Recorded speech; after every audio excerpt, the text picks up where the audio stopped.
తమిళనాడులో పేర్లన్నీ డిఫరెంట్గా ఉంటాయి.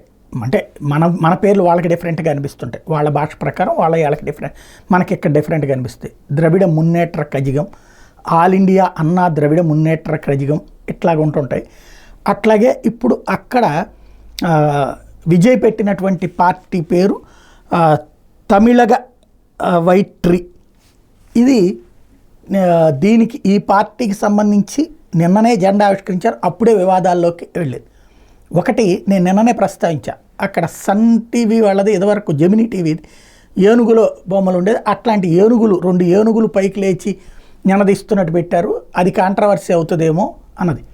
నిజమే కాంట్రవర్సీ అయింది, కానీ అది జెమినీ వాళ్ళు అడగలేదు. ఎందుకంటే జెమినీ లోగోని ఆల్రెడీ తీసేశారు. జెమినీ లేని సన్ నెట్వర్క్ కొనేశాక జెమినీ లోగో తీసేశారు కాబట్టి జెమినీ వాళ్ళు ఎవరు అబ్జెక్షన్ చేయలేదు.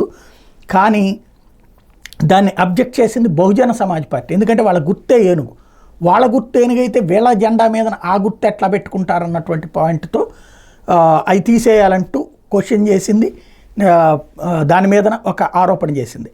రెండవది వచ్చేటప్పటికి ఈ జెండా కలర్స్, ఒకటి పసుపు, రెండో పక్కన ఎరుపు కలిపినటువంటి గుర్తు మీద నెట్లో పెద్ద ఎత్తున చర్చలు వస్తున్నాయి. స్పెయిన్ జాతీయ జెండా మ్యాక్సిమం అదే కలర్ ఉంటుందన్నమాట.